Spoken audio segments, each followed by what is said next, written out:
If you only knew the power of the dark side, it is your destiny.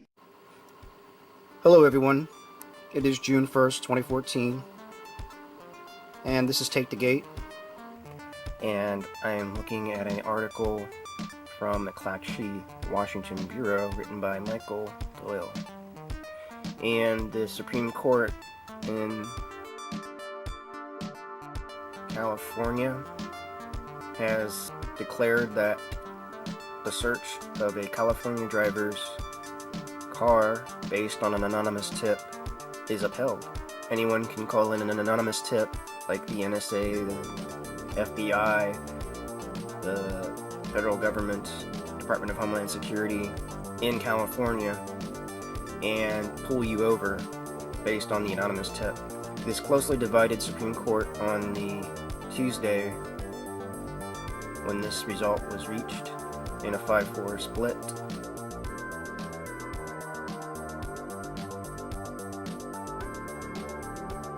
They permitted a 2008 search of a vehicle,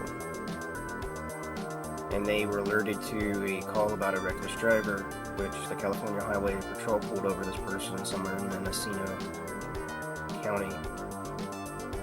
And they found 4 bags with 30 pounds of marijuana. And this triggered a controversy over whether the anonymous tip was sufficient to justify the arrest for stopping and searching the truck. Now, keep in mind that the police have the cell phone tower searching capabilities with a device called Spearhook that intercepts phone calls made in the local area. That is a supplemental to what the NSA pulls in every day. And they separate those calls out made by Americans in the United States, and then they give those calls to the FBI, the DEA, the local police department, which then calls in those tips anonymously. So this was affirmed, I guess, in Washington.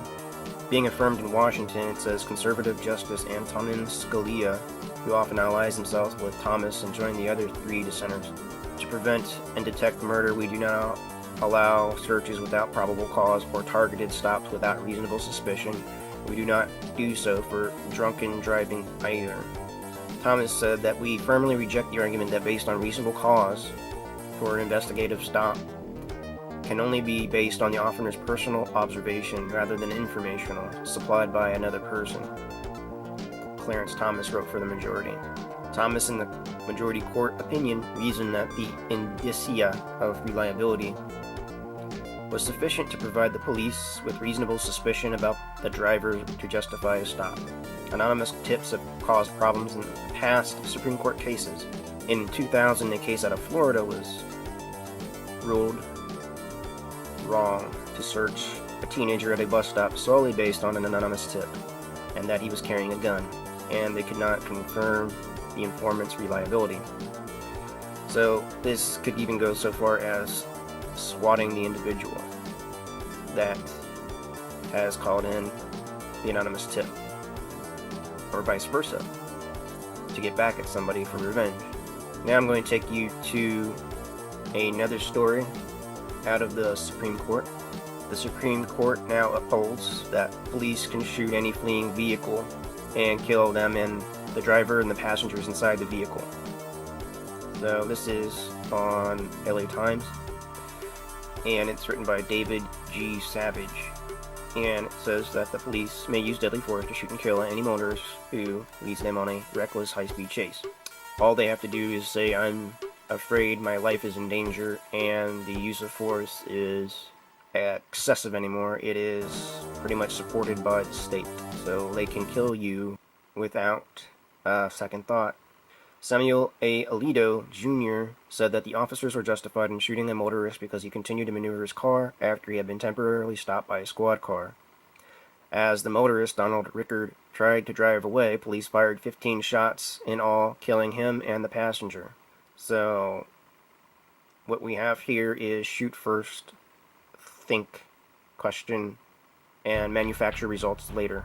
So I'm not going to read the rest of this, but there is something that I would like to show next. This had happened in the Cleveland, Ohio area. So these police officers had chased two unarmed people in a vehicle, and an officer jumped onto the hood of this vehicle and fired through the window, killing both passenger and driver.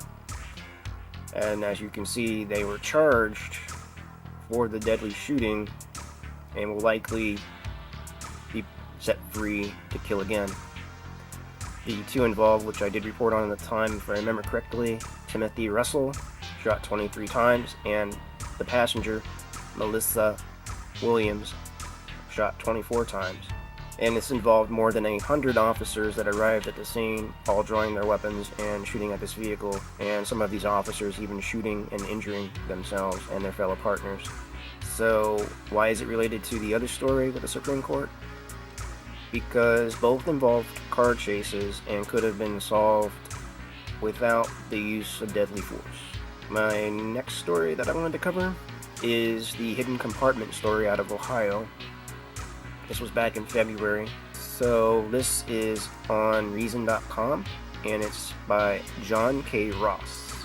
The first person to be convicted under this law is this person by the name of Norman Gurley, who's 30 years old. And the officers that pulled him over found a compartment in his vehicle.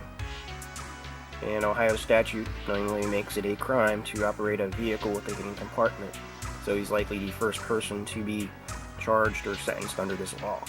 So one of the things that, if you do know about police, is that they can seize and impound vehicles. And then those vehicles are then turned back over to law-abiding citizens, who could then be potentially pulled over by the police and charged under this statute, unknowingly or knowingly. How was the person supposed to know?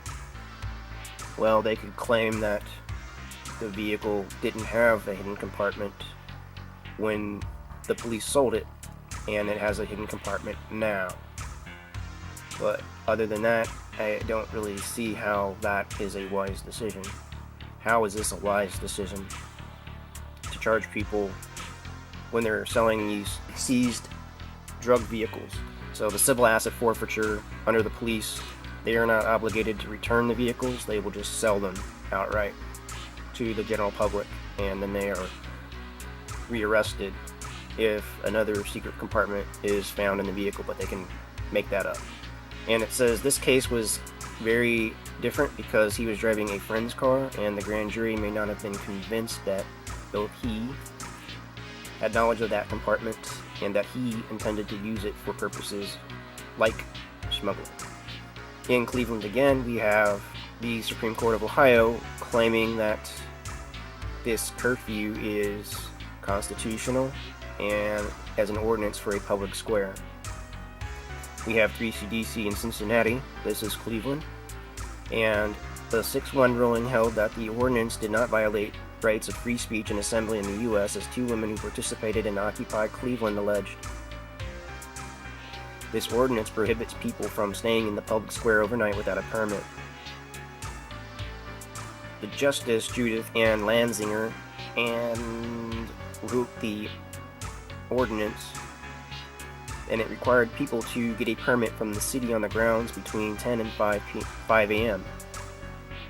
This was narrowly tailored to advance a significant governmental interest, and its content neutral, so it applies to all people regardless of their message.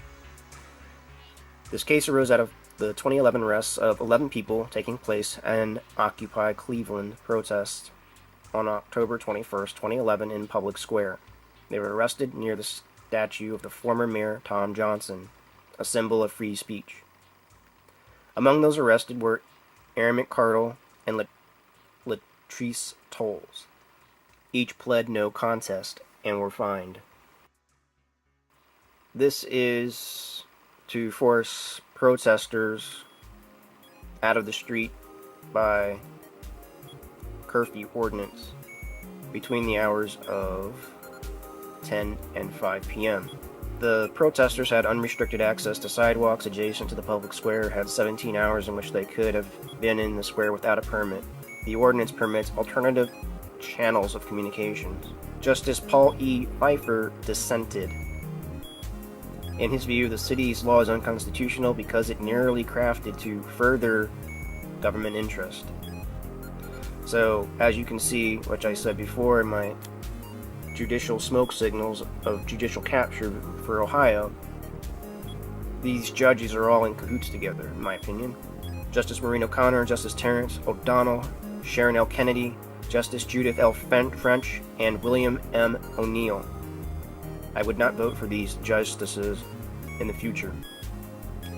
The ordinance would prohibit 1,000 Ohioans, or foreigners for that matter, from marching from one side of the public square to the other over and over all night, as long as they do not remain in the public square.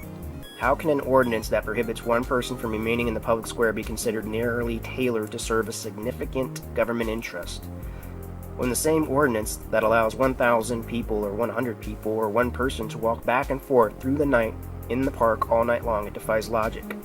And that is Justice Paul E. Pfeiffer dissent. So those are some of the stories out of the justice system at the end of May. Thank you for watching. Please comment, rate, and subscribe.